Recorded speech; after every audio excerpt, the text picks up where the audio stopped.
Agora, a minha obra mais recente, que é A Busca da Felicidade pela Fé. A princípio, algumas pessoas podem achar mais um livro de autoajuda, sem querer denegrir nada aqui. Os livros de autoajuda eu já li muitos e gosto. Alguns autores escrevem bem. Eu não sei qual o critério de se considerar um livro de autoajuda ou não, eu ainda não defini bem isso, mas ele também tem um viés científico em alguns pontos, mas eu trago mais nesse livro as questões psicológicas, né? Então eu vou mencionando, me baseio mais nas leituras, já uma coisa de psicanálise que eu comecei a estudar, já entra aí. Então no primeiro capítulo eu falo da palavra como fonte de felicidade. Então a palavra, como a gente já ouviu alguém dizer, a palavra tem força, né? A palavra ela pode ferir, uma vez declarada ela não volta atrás, é como uma flecha. Então, tudo isso aí, também vou trazer questões de passagens bíblicas, mostrando, inclusive, a questão das parábolas, né? Como elas poderiam ser utilizadas na nossa vida, como elas poderiam ser interpretadas, certo? No capítulo 2, que eu considero bem interessante, eu falo sobre a questão do silêncio, que hoje em dia nós temos uma sociedade muito barulhenta, sempre cercado de celular, às vezes a gente não consegue ter uma conversa, nem estar numa missa, nem estar em nenhum ambiente que o celular não perturbe, né? E mais recentemente, até na palestra de Paulo Vieira, que a gente estava lá no curso, teve gente com o celular lá tocando, então todo mundo fica logo olhando, né? É uma coisa que incomoda quem está próximo. Nós estamos falando com a pessoa e de repente toca o celular dela e você já quebra aquele raciocínio, já sai aquela emoção daquilo que você ia falar, atrapalha namoro, atrapalha casamento muitas vezes, né? E é um barulho de televisão, barulho no trânsito. Se a gente entra no carro tem que ligar logo o som. E aí, como é que a gente vai ouvir a nossa voz interior? Como é que a gente vai ouvir a Deus, né? Para quem acredita em Deus. O silêncio ele é benéfico para a saúde. Então, um momento, pelo menos algum momento do dia que a gente tem que procurar ficar em silêncio. Sem usar a internet, né, o tempo todo. Os jovens, então, os adolescentes estão abusando muito disso. Vão dormir com os aparelhinhos ali o tempo todo. E a mente fica trabalhando. Inclusive, quando a gente deita antes de dormir, a nossa cabeça ela não descansa de imediato. Então teria que ter um tempo, pelo menos de 1 hora, para o cérebro se desligando de tudo. Então muita gente tem o hábito de dormir com a televisão ligada, só dorme se for com a televisão ligada. E nós, enquanto dormimos, nós escutamos ainda. Aliás, é o último sentido a sair, abandonar o ser humano, mesmo em coma profundo, é a audição.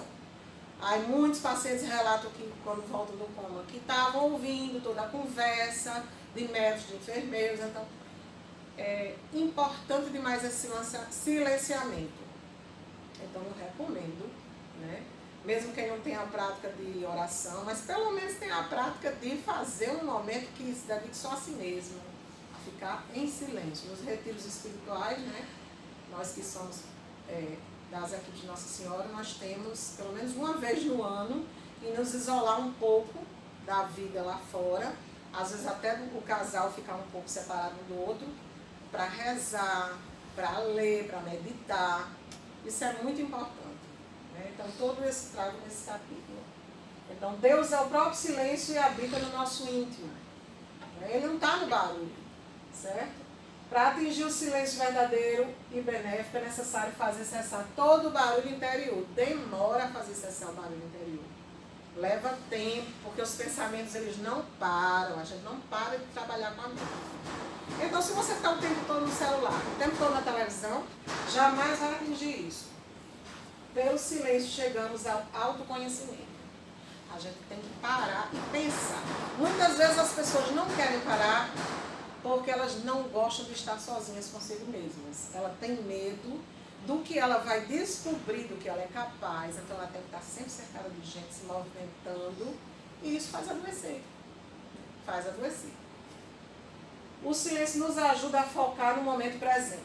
Então, os adeptos do budismo, das pessoas que praticam meditação, falam da importância de você ter foco no momento que você está vivendo. Nós nos tornamos uma sociedade muito ansiosa. A gente está vivendo no futuro. Está sempre preocupado com o que vai fazer amanhã. Está sempre preocupado com o que vai fazer daqui a pouco. Não para de pensar no daqui a pouco, no depois, que talvez não chegue, porque o que nós temos é esse momento presente.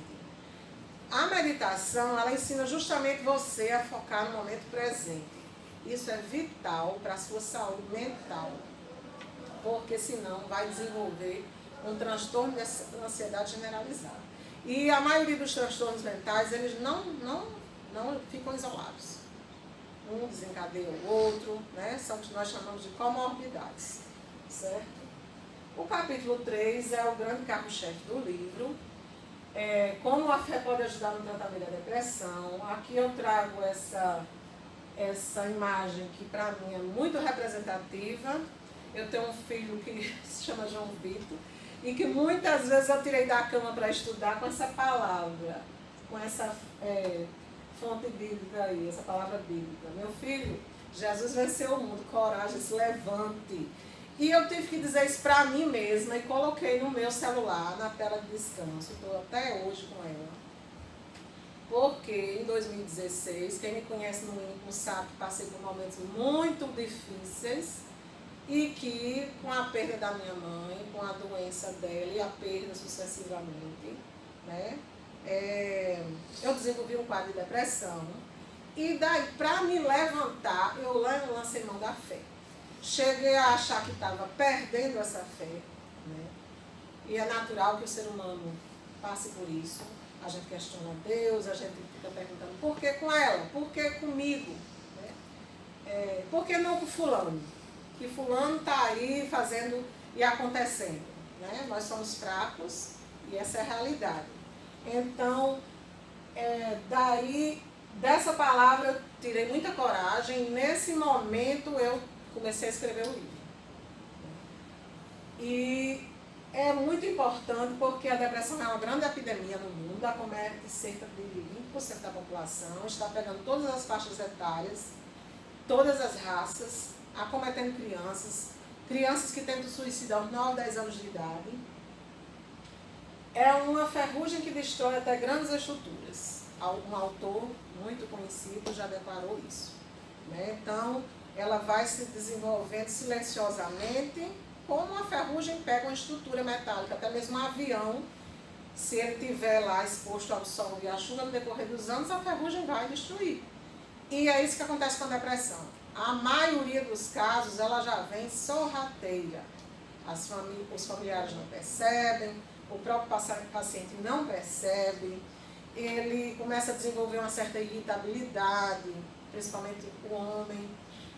Não é logo declarado que você está, em alguns casos sim, se manifesta logo como uma depressão aguda, mas boa parte são sintomas que podem passar despercebidos. Em um curso que eu vou dar logo em breve sobre depressão, eu vou abordar a depressão na criança, no adolescente, na mulher, no idoso, que tem características diferentes, tem padrões diferentes, causas. Mas o que a gente observa muitas vezes é isso, que são sintomas inespecíficos no início. Um adolescente, por exemplo, pode se queixar de dores abdominais, de dor de cabeça frequente, aí fazendo os exames, não descobre nada, né? Aquela criança, aquele jovem que está sempre com queixa, dor no peito, e quando vai ver, também não é doença cardíaca. E são coisas que vão se acumulando no decorrer dos anos. Às vezes o paciente sofreu um trauma na infância. Tem autores da psicanálise que relacionam a importância grande do relacionamento mãe-bebê. Então, dizemos em psicanálise que tudo começa em casa, assim como já dizia Winnicott, um autor muito importante da psicanálise, né? E ele vai abordar justamente essa questão desde o início, como era a relação daquela mãe com aquele bebê. Será que ela deu atenção quando ele chorava ou ele deixava chorar até cansar? Existem relatos disso aí na literatura, né? Tem mães que deixam a criança lá com xixi, com cocô muito tempo. Não só a mãe, às vezes nos orfanatos. Então isso, claro que a pessoa não vai se lembrar, mas isso vai deixando registrado no subconsciente dela o abandono, a agressividade de quem está cuidando dela, e isso poderá, no futuro, gerar quadros depressivos. E na primeira infância são os anos mais importantes da vida do ser humano, né, para desenvolver ou não uma doença mental no futuro, certo? Então, todas essas questões eu vou abordando já nesse livro. O Reginaldo Manzotti, né, o padre Reginaldo Manzotti, ele diz que a depressão é uma ferida na alma, porque é uma ferida que nós não vemos superficialmente, nós não localizamos, mas a pessoa está ferida mortalmente. E grande parte, infelizmente, vai desembocar futuramente no suicídio. Já alguns estudos apontam como a primeira causa de suicídio entre os jovens na Suíça. Segunda causa de suicídios entre jovens e outros países desenvolvidos. Isso é gravíssimo, né? É gravíssimo. Há que se pensar. Então, temos que ter um olhar para os nossos familiares. O médico tem que ter um olhar mais astuto para o paciente, porque às vezes ele só pede exame. Pede exame, encaminha, não, reumatologista, não, cardiologista. E, a exemplo dessa paciente que eu tenho, que ela antes vivia nas urgências, até que um belo dia, um médico de PSF, que muitas vezes nem tem crédito, um médico de uma unidade de saúde olhou para ela de verdade e disse assim, não, você não tem uma doença física, você vai para o psiquiatra. E lá ela começou a se tratar e era um quadro depressivo. Ela se trata até hoje. Muita gente diz que é a vida em preto e branco. Então eu posso atestar, porque já senti, realmente a vida fica em preto e branco. Você não consegue perceber a beleza do acordar, não. Inclusive o acordar é muito difícil. Porque quando você acorda, você desejava que não tivesse acordado. E tão difícil que você acha que vai ser o dia. Não quer sair da cama, né? E então você não acha graça em nada. Eu achei que não tinha graça mais nenhuma. Foi difícil escrever esse livro, porque eu estava numa fase que eu nem de ler eu estava gostando. Mas eu fiz um enfrentamento de sair. Claro que eu também, paralelamente, estava me tratando, fazendo terapia, né? E embora que eu achasse que não tinha mais fé, mas a fé não me abandonou. E foi daí que eu consegui me levantar. E já relacionei isso, já encontrei isso em muitas pessoas que vêm se consultar com alguma doença mental. Muitos dizem assim, doutora, se não fosse a fé que eu tenho em Deus, eu já teria me matado. Eu teria me matado no domingo. E ela vem para mim na segunda, na terça, na quarta. Eu tive vontade de me matar no domingo. Não me matei porque eu tenho fé em Deus. E por isso agora eu estou aqui. Causas multifatoriais. Então, a depressão tem causas biológicas, mas também epigenéticas, que nós chamamos ambientais, né? Ela pode ser desencadeada a partir do estresse. Geralmente não é uma coisa só. Então, o indivíduo já tinha uma predisposição na família para alguma doença mental, às vezes dos dois pais até. Às vezes os pais não tiveram, mas eles têm os genes. E daí, quando o sujeito se depara com um problema no casamento, uma perda de emprego, algumas pessoas vão dizer assim, mas quis se matar só por isso. Aí, aquilo ali foi a gota d'água na vida daquela pessoa, na verdade, né? Então, e muitas vezes ela vem demonstrar sintomas incapacitantes.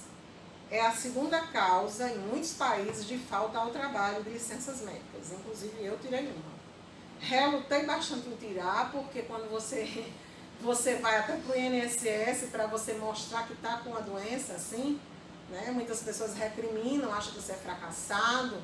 Na própria família, as pessoas recriminam, não querem dizer que o marido está com depressão. Infelizmente, eu tinha uma amiga que chegou a falecer, se suicidou, e que ela escondeu isso, né? Sequer deixava eu ir visitar. E durante muito tempo ela negou a doença, o marido mais ainda, ele só estava levando ela para questões lá da religião dele, e não deixou a família dela saber. E quando foram tratar, ela mesma ela sendo médica, talvez ela relutasse em aceitar isso, já estava bem grave e não teve mais remédio. Então, é uma doença de sintomas incapacitantes, porque tira o indivíduo do seu trabalho. E de muito preconceito, muito estigma. Mais até do que a AIDS hoje em dia, talvez. Talvez. Como lidar com a doença e o papel da fé? Leia o livro, né? Vamos ler o livro e vamos ver através do exemplo que eu trago com a minha vida e com outros que eu cito. Inclusive eu trago algumas historinhas lá baseadas em fatos reais. No capítulo 4 eu falo sobre o tempo. O tempo é um aliado ou é um inimigo? Então, novamente, a questão do estresse, de ver tudo acelerado, ele pode ser um grande inimigo nosso, um grande vilão. Se a gente não souber dar uma freada, se a gente não parar para meditar, para rezar, para ler um livro, né? Para tomar um café com um amigo, se você só vive correndo, vai sofrer um infarto. Então, eu falo do tempo Cronos e Kairos. O Cronos é relacionado com o termo mitológico, isso aí. Então, é justamente esse que nos leva ao estresse, sempre correndo, mas também tem a sua finalidade. Esse tempo aí é aquele tempo que a gente usa para medir a nossa vida. A gente divide a nossa existência em dias, meses, né, anos, através dessa noção de tempo aí. O Kairos é o tempo de Deus, é o agora. Não deixar escapar a oportunidade, não deixar escapar a oportunidade de você